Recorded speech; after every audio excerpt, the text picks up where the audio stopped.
దయచేసి అది గుర్తుపెట్టుకో జగన్మోహన్ రెడ్డి. నీ మనుషుల్ని ఎంతమంది పంపించి ఎన్ని భయభ్రాంతులు గురి చేయాలని చెప్పి నువ్వు చూస్తున్నావో చూసుకో. ఎలా అరికట్టాలో మాకు తెలుసు. అరికట్టడానికి ఎవరిక్కడ ఉన్నారో కూడా నీకు తెలుసు. ఇష్టానుసారంగా రోడ్ల మీదకి వస్తాం, కత్తులు పట్టుకొని తిరుగుతాం, కొడవళ్ళు పట్టుకొని తిరుగుతాం, రపా నరుగుతామని చెప్పి రెచ్చిపోయి రోడ్డు మీదకి వచ్చి ఉన్మాదం చేయడానికి గనక ప్రయత్నం చేసిన ఆ ఆలోచన వచ్చినా ఒక్కసారి గుర్తుపెట్టుకో, ఎవరిని వదిలిపెట్టేది లేదు. సాధారణంగా పుట్టినరోజు వేడుకలంటే నలుగురికి అన్నదానం చేస్తాం.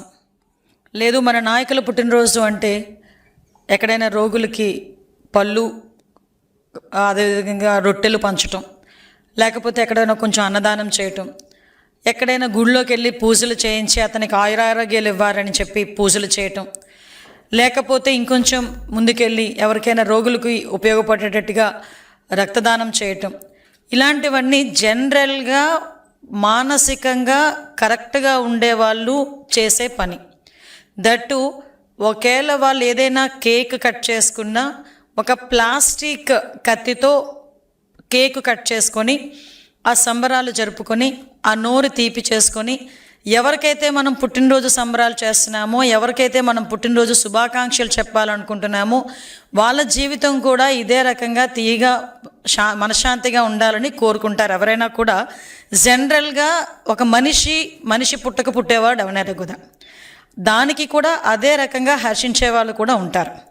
కానీ ఈ మధ్యకాలంలో అంటే ఒక సైకోతత్వం, ఒక ఉన్మాదత్వం, ఒక రాజకీయ ముసుగులో రౌడీయిజాన్ని ప్రేరేపించేటట్టుగా రౌడీయిజం చేస్తున్న నాయకులుగా ఈరోజు కొంతమంది వాళ్ళ నాయకుడు తాలూకా పుట్టినరోజులకి కేకులు కట్ చేసే కత్తి ఈ రకంగా ఉంటుందని నాకు ఈరోజే తెలిసిందండి.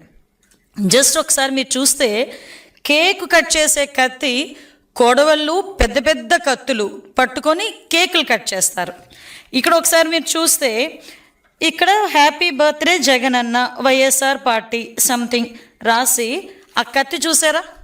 ఈ కత్తి ఒక్కసారి కేకు కట్ చేసుకునే కత్తి అండి అది.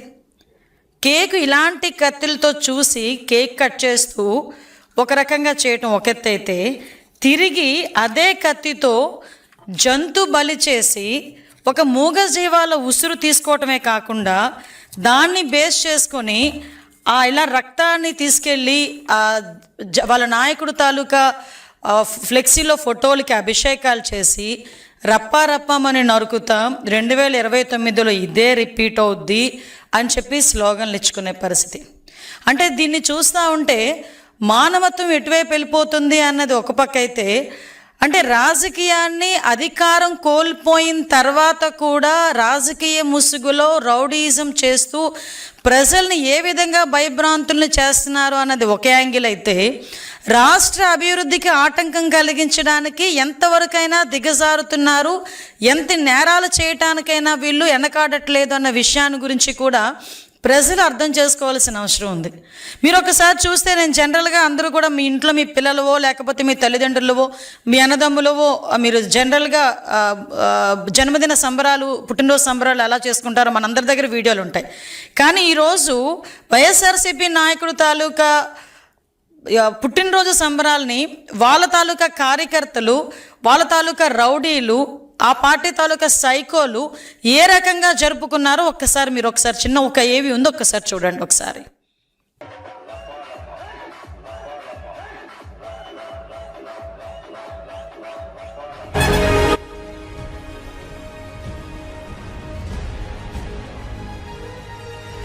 గర్భిణీ మీద దాడి చూడండి, అందులో మాజీ మంత్రులు కూడా ఉన్నారు.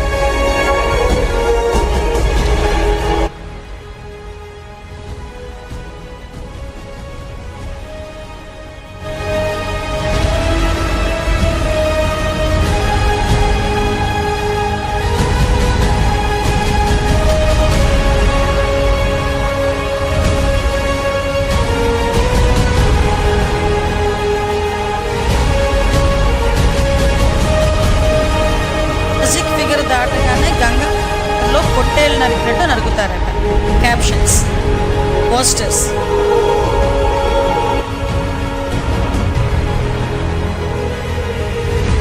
ఒకసారి చూస్తే ఏదో ఫ్యాక్షన్ సినిమా చూసినట్టుగా అనిపించింది, లిటరల్లీ. అంటే ఒకసారి ఇది చాలా మీకు ఇప్పుడు చూపించింది జస్ట్ ఏదో అంటారు కదా, ఒక చిన్న మచ్చు తునక మాత్రమే. నిజంగా వాళ్ళు జంతు బలులు చేసి మేకల తలలు నరికి వాళ్ళే పోస్టులు సోషల్ మీడియాలో పెట్టుకునే స్థాయికి వాళ్ళు దిగజారిపోయారంటే వాళ్ళు ఎంత ఉన్మాదుల్లా తయారవుతున్నారు, వాళ్ళు ఉన్మాదుల్లా వాళ్ళ నాయకుడు ఎలా తయారు చేస్తున్నాడు అన్న విషయాన్ని కూడా ప్రజలు గ్రహించాల్సిన అవసరం ఉంది. ఈరోజు మనం చూస్తానండి, కళ్యాణదుర్గం, ఉరవకొండ, సింగనమల, రాప్తాడు, కదిరి, పుట్టపర్తి, ధర్మవరం, కుప్పం, గోపాల్పురం, ఇలా కాన్స్టిట్యున్సీలు చూసుకుంటే ఇన్ని కాన్స్టిట్యున్సీల్లో అతని పుట్టినరోజుల సందర్భంగా జంతు బలులు చేసి వాటి తాలూకా మూగజీవాల తాలూకా ఉసురు తీసుకోవటమే కాకుండా ఇది తప్పు అని చెప్పిన వాళ్ళని కూడా తిరిగి వాళ్ళ మీద దాడి చేయటం. ఒక గర్భిణి అండి, నిజంగా గర్భం దాల్చారు అంటేనే ఆ కుటుంబంలోని ఆ ఆడబిడ్డని అపురూపంగా చూసుకుంటారు. ఎవరైనా కడుపుతో ఉన్న పిల్ల మనకి కనిపిస్తే బస్సులో కనిపించినా లేచి ఒక సీట్ ఇచ్చే సంస్కృతి.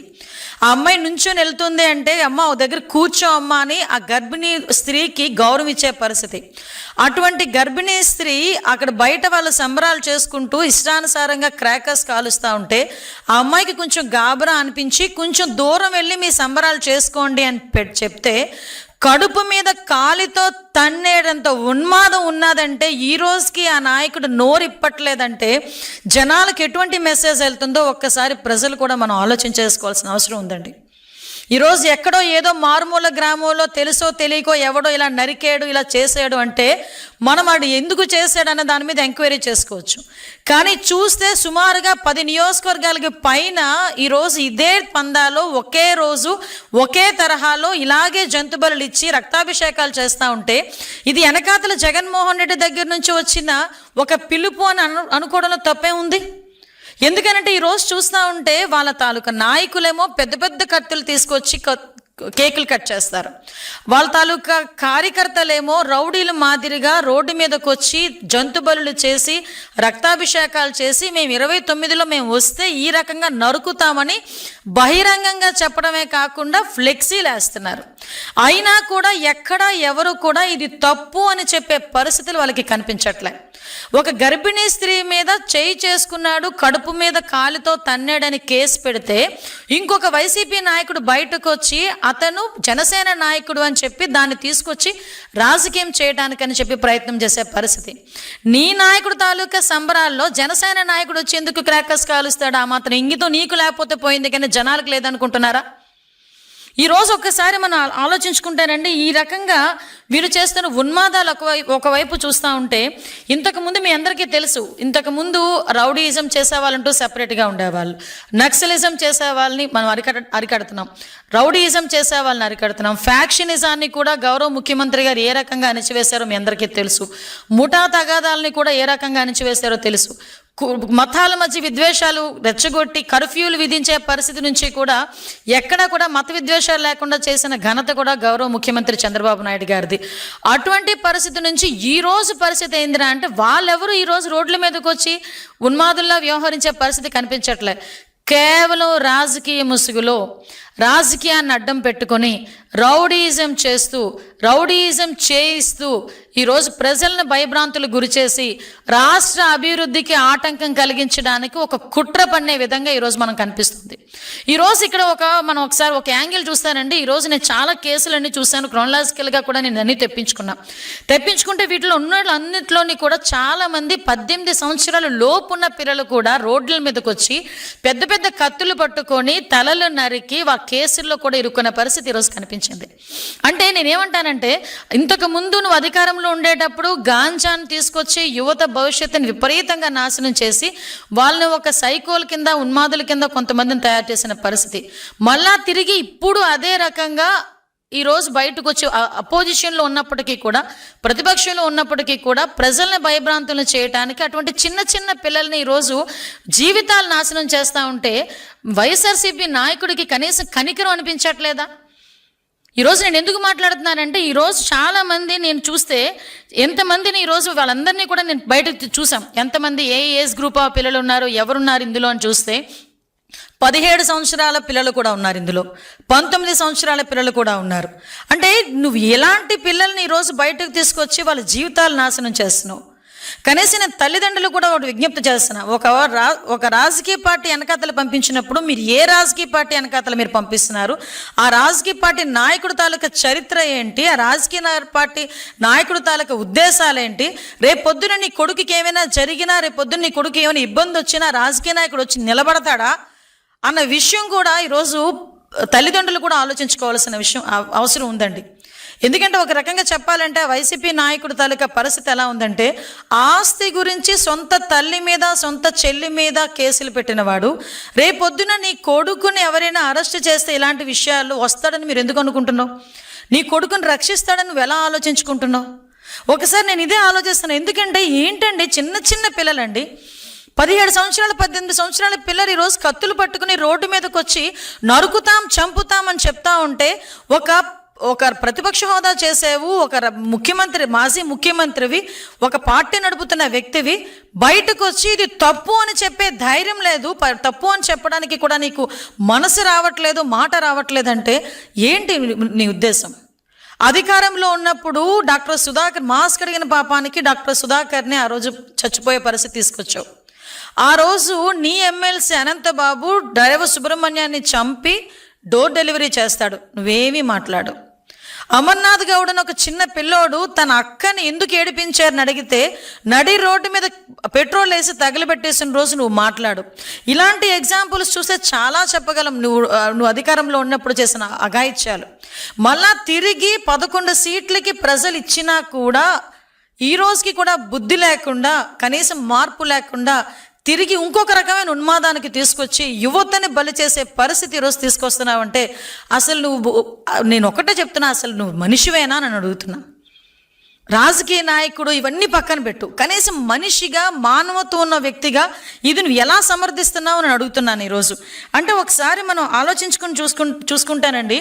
మొన్న రీసెంట్గా చూసాం, పీపీపీ విధానంలో మెడికల్ కాలేజీలను కట్టి ఎక్కడా కూడా పేదవాడికి ఆ వైద్యాన్ని దగ్గరికి చేయాలనే ఉద్దేశంతో గౌరవ ముఖ్యమంత్రి గారు ఏర్పాటు చేసి ఈరోజు పీపీ విధానంలో అతను వదిలేసిన మెడికల్ కాలేజీని అన్నింటినీ కూడా కట్టి తిరిగి వాళ్ళకి పేదవాడికి వైద్యం అందించాలని మంచి ఉద్దేశంతో తీసుకొస్తే నువ్వు బయటకు వచ్చి అదే ఎవరైతే టెండర్ వేస్తారో వాళ్ళు నేను అరెస్ట్ చేస్తానని చెప్తున్నావు. అంటే ఏ రకమైన మెసేజ్ ఇస్తున్నావు? అంటే ఇంతకు ముందు కూడా అలాగే బెదిరించావు, ఇప్పుడు బెదిరిస్తూనే ఉన్నావు. అంటే వచ్చేసరికి నేను వస్తాను బెదిరిస్తున్నాను అని చెప్పేసి ఇండికేషన్ ఇస్తే ఈరోజు నిన్ను చూసి భయపడిపోయేవాళ్ళు, నిన్ను చూసి బెదిరిపోయేవాళ్ళు ఆంధ్రప్రదేశ్ రాష్ట్రంలో ఎవరూ లేరు. నేరాల్ని ప్రోత్సహించే పరిస్థితి నీదైతే నేరాలను అరికట్టడానికి ఇక్కడ ఉన్నది CBN. దయచేసి అది గుర్తుపెట్టుకో జగన్మోహన్ రెడ్డి. నీ మనుషుల్ని ఎంతమంది పంపించి ఎన్ని భయభ్రాంతులు గురి చేయాలని చెప్పి నువ్వు చూస్తున్నావో చూసుకో.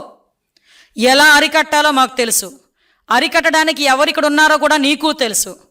అది చంద్రబాబు నాయుడు గారు ఉన్నారు ఇక్కడ. ఇష్టానుసారంగా రోడ్ల మీదకి వస్తాం, కత్తులు పట్టుకొని తిరుగుతాం, కొడవళ్ళు పట్టుకొని తిరుగుతాం, రపా నరుగుతామని చెప్పి రెచ్చిపోయి రోడ్డు మీదకి వచ్చి ఉన్మాదం చేయడానికి గనక ప్రయత్నం చేసిన ఆ ఆలోచన వచ్చినా ఒక్కసారి గుర్తుపెట్టుకో, ఎవరిని వదిలిపెట్టేది లేదు. ఈ రోజుకి ఈ రకంగా ఫ్లెక్సీల మీద రక్తాభిషేకాలు చేసిన ప్రతి ఒక్కడు రిమాండ్లో ఉన్నాడు. ఈ రోజుకి ఎవరిని కూడా వదిలిపెట్టాం, ప్రతి ఒక్కరిని ప్రజలకి ఎగ్జిబిట్ చేస్తాం. ఇంతకు ముందులాగా ముసుగులేసి బయటకు తీసుకొచ్చే పరిస్థితి కాదు. ఈరోజు ఒక పోక్సోలో చిన్నపిల్ల మీద రేప్ అటెంప్ట్ చేసిన రోడ్డు మీద నడిపించే తీసుకెళ్తాం. నువ్వు కత్తి పట్టుకొని ఉన్మాదం చేయడానికి ప్రయత్నం చేసినా వాడిని కూడా రోడ్డు మీదకి తీసుకెళ్ళి రోడ్డు మీద ప్రతి ఒక్కడికి ఇలాంటోడు, వీడు రౌడీయిజం చేస్తున్నాడు, ఇలాంటి ఆడు వల్ల సమాజానికి ముప్పు అని చెప్పి ప్రజలకు చూపించడానికైనా రోడ్డు మీద నడిపించి తీసుకెళ్తాం. అలాగే తీసుకెళ్తున్నాం కూడా. రౌడీ షీటర్ని కూడా ఈరోజు రోడ్డు మీదకి తీసుకొచ్చి మేము నడిపిస్తున్నాం. ఇష్టానుసారంగా చేసుకుంటాము, మాకు నచ్చినట్టు ప్రవర్తిస్తాము, ఎవడో అడ్డొస్తాడో చూస్తామని మీరు అనుకుంటే రండి, మేము చూసుకుంటామని మేము కూడా సిద్ధంగానే ఉన్నాం. మా డిపార్ట్మెంట్ కూడా సిద్ధంగానే ఉంది. ఎవడు పడితే వాడు వచ్చి రోడ్ల మీదకి వచ్చి కత్తులు పట్టుకొని తిరుగుతామంటే చూస్తూ ఊరుకోవడానికి ఈరోజు మీరు కాదు, ఇక్కడ ఉన్నది CBN. మళ్ళీ చెప్తున్నా, ఇక్కడ ఉన్నది చంద్రబాబు నాయుడు గారు. ఎట్టి పరిస్థితుల్లోని లా అండ్ ఆర్డర్ విషయంలో రాజీ పడే ప్రసక్తి లేదు. ఈ రోజుకి కూడా మేము చాలా ధైర్యంగా చెప్తున్నాం, క్రైమ్ రేట్ కూడా 4% మేము తగ్గింది. ఈరోజు మేము చేస్తున్న ప్రతి ఒక పక్క నుంచి అభివృద్ధి, ఒక పక్క నుంచి సంక్షేమం చేస్తూనే లా అండ్ ఆర్డర్ విషయంలోని కూడా ఫర్మ్గా ఉన్నాం. కాబట్టి ఈరోజు ఆంధ్రప్రదేశ్ని చూసి, చంద్రబాబు నాయుడు గారిని చూసి ఈరోజు అనేకమైన పరిశ్రమలు ముందుకు వస్తున్నాయి, పెట్టుబడులు పెట్టడానికి ముందుకు వస్తున్నారు, అనేకమైన ఉద్యోగ అవకాశాలు వస్తున్నాయి, గూగుల్ లాంటి డేటా సెంటర్లు వస్తున్నాయి. ఇవన్నీ వస్తుంటే చూసి ఓర్వలేక నీ రౌడీయిజంతో, నీ రౌడీ మోకలతో ప్రజల్ని భయభ్రాంతులకు గురి చేయడానికి ప్రయత్నం చేస్తే మేము చూస్తూ ఊరుకోవాలా? ఒక్కసారి ప్రజలు కూడా ఆలోచన చేసుకోవాలి. ఇంతకుముందు ఇదే రకంగా ఉన్మాదాలు చేసి అధికారంలోకి వచ్చి బాబాయ్ హత్యను అడ్డం పెట్టుకొని, బాబాయిని హత్య చేయించి దాన్ని అడ్డం పెట్టుకొని అధికారంలోకి వచ్చి ఎంతమంది ప్రాణాలని తీశారో మీకు కూడా తెలుసు, ఎన్ని ఉన్మాదాలు చేశారో మీకు కూడా తెలుసు, ఎంత అవినీతి చేశారో మీకు కూడా తెలుసు. అదే ప్రజలు ఈరోజు 11 సీట్లకి పరిమితం చేసి ఇంట్లో కూర్చోబెట్టినా కూడా తిరిగి మళ్ళీ అదే రకంగా వాళ్ళ తాలూకా కార్యకర్తలను ముందుకు తీసుకొచ్చి సైకోయిజాన్ని చూపిస్తూ ఉన్మాదుల్లో రెచ్చగొట్టి మనల్ని భయపెట్టే ప్రయత్నం చేస్తున్నారు. మేము ఒకటే చెప్తున్నాం, ఈరోజు భయపెడితే భయపడిపోవడానికి మేము ఎక్కడ ప్రజలు కూడా ఎవరు కూడా సిద్ధంగా లేరు. మేము ఒకటే మళ్ళీ చాలా క్లియర్గా చెప్తున్నాం, ఇష్టానుసారంగా చేస్తాం, ఎలా పడితే అలా ముందుకు వస్తాము, కత్తులు పట్టుకొని తిరుగుతామంటే కనుక చూస్తూ ఊరుకునే ప్రసక్తి లేదు. మా పోలీసులు ఫర్మ్గా ఉన్నారు, డిపార్ట్మెంట్ ఫర్మ్గా ఉంది. గౌరవ ముఖ్యమంత్రి గారు చాలా క్లియర్ ఆదేశాలు ఇచ్చారు, రౌడీయిజాన్ని ఎట్టి పరిస్థితుల్లోని అణిచివేయాలని. ఇలాగే రౌడీయిజం చేస్తే రాష్ట్ర బహిష్కరణ చేయడానికి కూడా మేము సిద్ధపడతాం. అంతే తప్పించి మీరు ఏం చేసినా చూస్తూ ఊరుకోనే ప్రసక్తి లేదు, ఊరుకోమని కూడా మీ అందరికీ కూడా హెచ్చరిస్తూ, ఇలాంటి ప్రయత్నాలు చేస్తున్న వాళ్ళందరినీ కూడా మానుకోమని వాళ్ళకి కూడా సూచనిస్తూ, దయచేసి తల్లిదండ్రులకి ప్రజలకి చివరిగా ఒక విన్నపం, ఇటువంటి రాజకీయ నాయకుల్ని, ఇటువంటి రాజకీయ పార్టీలని ఎంతవరకు మన మధ్యలో తిరగనిస్తూ మన పిల్లల భవిష్యత్తును నాశనం చేసుకుంటామో ఒక్కసారి ప్రజలు కూడా ఆలోచన చేసుకోవాలి. మళ్ళీ చెప్తున్నా, ఇలాంటి రాజకీయ నాయకులు వెనకాతల మన బిడ్డల్ని పంపించేటప్పుడు ఆ బిడ్డల తాలూకా భవిష్యత్తుకి భరోసా ఉండే నాయకుడు వెనకతలు పంపించాలి తప్పించి ఇలా కత్తులు పట్టుకుని తిరిగే నాయకులు వెనకతలు పంపిస్తే నీ బిడ్డ భవిష్యత్తు నాశనం అవుతుంది. ఈరోజు మేము స్కిల్ డెవలప్మెంట్ సెంటర్ లాంటివి పెట్టి ఈరోజు పిల్లలకి ఉద్యోగ అవకాశాలు ఇవ్వాలని, యువతకు ఉద్యోగ అవకాశాలు ఇవ్వాలని మేము చూస్తూ ఉంటే, ఈరోజు ఆ వైఎస్ఆర్సీపీ పార్టీ నాయకుడు కత్తులు ఇచ్చి రోడ్డు మీదకి వచ్చి ఉన్మాదం సృష్టించమని చూస్తూ ఉంటే ఒక్కసారి తేడా కూడా ప్రజలు, తల్లిదండ్రులు కూడా గ్రహించాలని మీ అందరికీ కూడా తెలియజేసుకుంటూ సెలవు తీసుకుంటున్నాను.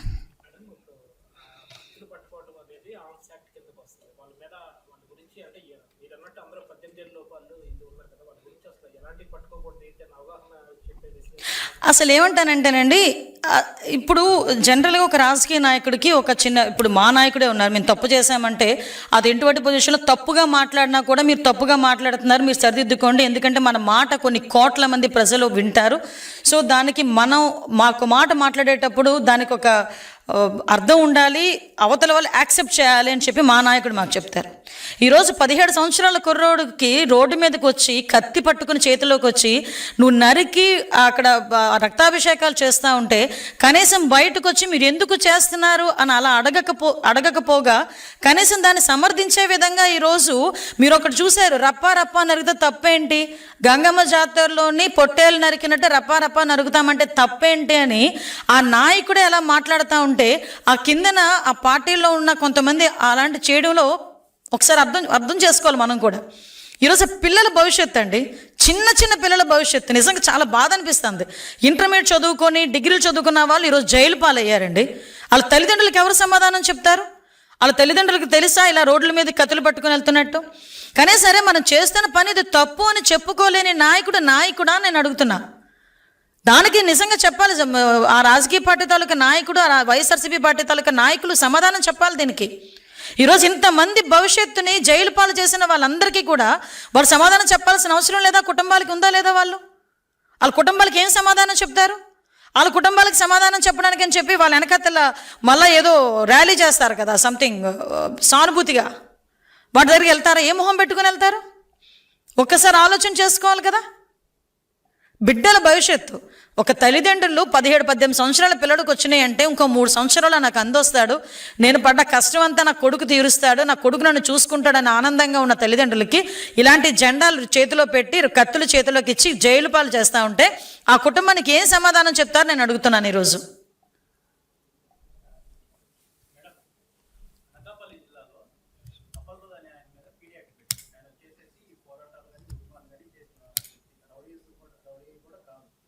దాన్ని మీరు ఎలా చూస్తున్నారు? అంటే అతని మీద 19 కేసులు ఉన్నాయని చెప్పేసి మెమో ఇచ్చారు. 19లో 12 ఏమో క్లోజ్ అయిపోయింది, 4 ట్రయల్ రన్స్ ఉన్నాయి, మిగిలిన ఏమో ఇంకా 151 సెక్షన్. అంటే విషయం ఏంటంటే ఈరోజు అటువంటి పరిస్థితి వచ్చింది అనుకునేటప్పుడు పోలీస్ దగ్గర ఫుల్ రికార్డ్ ఉంటుందండి. పోలీసులు అంటే దానికి కూడా ఒక పీడీ యాక్ట్ పెట్టేదానికి కూడా ఒక ప్రొసీజర్ ఉంటుంది. ఆ ప్రొసీజర్ ప్రకారం తీసుకెళ్ళకపోతే కోర్టులు కూడా ఒప్పుకోవు కదా. యాజ్ పర్ ప్రొసీజరే పోలీసులు చేస్తున్నారు.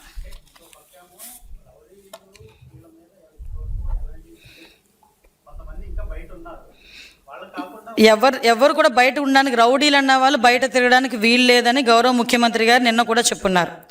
రౌడీలు అన్న వాళ్ళు మేము రోడ్ల మీద తిరుగుతాము, కత్తులు పట్టుకొని తిరుగుతామంటే కనుక ఎట్టి పరిస్థితుల్లోనే ఊరుకునే ప్రసక్తి లేదు. వాళ్ళని కూడా ఎలా ఫిక్స్ చేయాలో, ఆఖరికి రాష్ట్ర బహిష్కరణ చేయడానికి కూడా పాస్ట్ ఎక్స్పీరియన్సెస్ కూడా ఉన్నాయి. మీకు గౌరవ ముఖ్యమంత్రి గారు అప్పట్లోనే ఫ్యాక్షన్ని అంత కంట్రోల్ చేయగలిగారంటే ఎంత ఫర్మ్గా లేకపోతే చేయగలిగారండి. ఆ టైంలో కొన్ని సందర్భాల్లో సొంత పార్టీ నాయకుల మీద కూడా కేసులు పెట్టిన సందర్భాలు కూడా ఉన్నాయి. అంటే ఇక్కడ లా అండ్ ఆర్డర్ని సెటరేట్ చేయడానికి ఇలాంటి ఉన్మాదులు బయటకు వచ్చి భయభ్రాంతులకు గురి చేస్తే రాష్ట్ర అభివృద్ధికి ఏదైనా, సంక్షేమానికి ఏదైనా ఇబ్బంది కలుగుతుంది, ప్రజలకు ఇబ్బంది కలుగుతుంది అనుకునే సందర్భాల్లో ఎటువంటి యాక్షన్ తీసుకోవడానికి కూడా మేము వెనుకాడం. అది ఏ పార్టీ వాళ్ళైనా అనవసరం.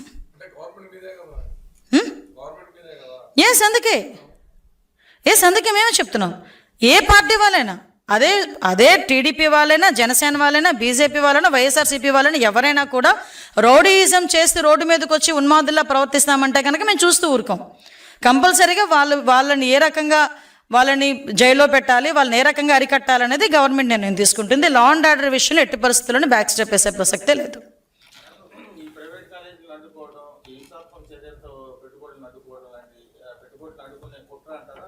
ఎగ్జాక్ట్లీ అండి.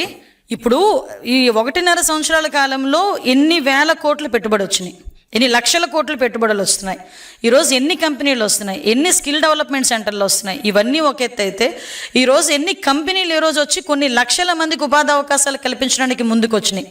ఈరోజు ఇవన్నీ ఒక పక్క అయితే, ఒక పక్క నుంచి సంక్షేమాన్ని యాజ్ పర్ మేము మేనిఫెస్టోలో పెట్టిన ప్రకారం సంక్షేమాన్ని కూడా ఒకటి చేసుకుని ముందుకెళ్తున్నాం. అంటే ప్రజల్లో కూడా ఒక భద్రతాభావం వచ్చింది. ఈ గవర్నమెంట్లో మాకు మంచి జరుగుతుంది అనే నమ్మకం వచ్చింది. ఈ నమ్మకం కనుక ఇలాగే కొనసాగితే డెఫినెట్గా వాళ్ళ ఉనికికే ప్రమాదం అన్న సంగతి తెలుసుకొని ఇలాంటి పుట్టినరోజు వేడుకలు లేకపోతే ఏదో ర్యాలీల పేరిట రోడ్ల మీదకి వచ్చి రపారపామని చెప్పి ఒక స్లోగన్ ఇచ్చి వీళ్ళండమే కాకుండా నాయకులు కూడా స్టేజ్ల మీద రపారపామని స్లోగన్లు ఇస్తున్నారంటే ఏ మెసేజ్ వెళ్తుందండి? ఒక్కసారి మనం ఆలోచించుకోవాల్సిన అవసరం ఉంది కదా. మనం ప్రజాస్వామ్యంలో ఉన్నామండి. ప్రజలు ఈరోజు మాకు మ్యాండేట్ ఇచ్చారు, మమ్మల్ని ఒక అధికారంలో కూర్చోబెట్టారు. మేము కూడా ప్రజలకు ఇబ్బంది లేకుండా చేసుకోవాల్సిన బాధ్యత మా మీద ఉంది. మేము ఏదైతే మేనిఫెస్టో ప్రకారం చెప్పామో దాన్ని నిలబెట్టుకోవాల్సిన అవసరం ఉంది. ఇవన్నీ మేము చేస్తూ ఉంటే, ఇందాకే మీకు ఒకటి చెప్పాను, ఎక్కడో ఒక మారుమూల ఒక ప్లేస్లో జరిగిందంటే అయ్యో వాడికి తెలియక ఏదో చేసాడా, లేక జనరల్గా చేసాడా అనుకోవచ్చు. మీకు చూస్తే దగ్గర 10, 11, 12 కాన్స్టిట్యున్సీల్లో ఒకే రోజు ఒకే పందాలు ఒకేలా జరిగినాయి అంటే ఒకసారి ఆలోచన చేయండి. వెనకాతలు ప్రీ ప్లాన్డ్గా జరిగిందన్నది క్లియర్గా అర్థమవుతుంది కదా. అది ఈరోజు మేము ఎగ్జిబిట్ చేయాలి, ప్రజలు కూడా తెలుసుకోవాలి. ఒక్కొక్కరు ఒక సంబరాల్ని కూడా జంతు బలులు చేసి ఆ మూగజీవాల్ని వీడియో తీస్తూ ఆ ఉన్మాదం ఏంటంటే, ఆ సైకోయిజం ఏంటంటే, కనీసం అనకూడదు. కానీ ఏదో ఒక చిన్న కోడిని అమ్మవారు ముందు కట్ చేసేటప్పుడు కూడా ఒక వారుగా పెడతారు, ఎక్కడో పెడతారు, అందరూ కనిపించేటట్టుగా కూడా పెట్టరు. అలాంటిది రోడ్ల మీద వీడియోలు తీస్తూ ఫ్లెక్సీలు ఎదురుగా పెద్ద కత్తులు తీసుకొని నరుకుతూ ఏంటండి అది? అంటే వాళ్ళని ఎవరు ఏమి చేయలేరన్న ఆలోచన, లేకపోతే ఎవడైనా మేము చేస్తే ఎవరో వచ్చి వాళ్ళు రక్షిస్తారన్న ఆలోచన?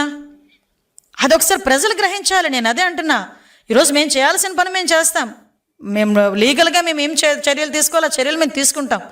కానీ ఎంతవరకు ప్రజలు కూడా అవగాహన కావాలి, ప్రజలు కూడా తెలుసుకోవాలి. ఈరోజు దాని గురించేనే నేను పర్టికులర్గా ఈరోజు మాట్లాడే పరిస్థితి. అందులో బలైపోతున్నది జగన్మోహన్ రెడ్డో వాళ్ళ నాయకులో కాదు, చిన్న పిల్లలు వాళ్ళ భవిష్యత్తును పాడు చేసుకుంటున్నారు. రేపొద్దున జైల్లోకి వెళ్ళి బయటకు వస్తాడు, వాళ్ళిద్దరు చదువుకున్న రేపొద్దున ఉద్యోగం వస్తుందండి, ఒక గవర్నమెంట్ ఉద్యోగం తెచ్చుకోగలడా అతను? ఒకసారి ఆలోచన చేయాలి కదా. అరే నిజంగా అనకూడదు, కానీ ఆ విషయంలోని నేను లోకేష్ బాబు గారిని సందర్భంగా నేను మెచ్చుకోవాలండి. నా నాయకుడని కాదు, కానీ విజ్ఞత కలిగిన నాయకుడు.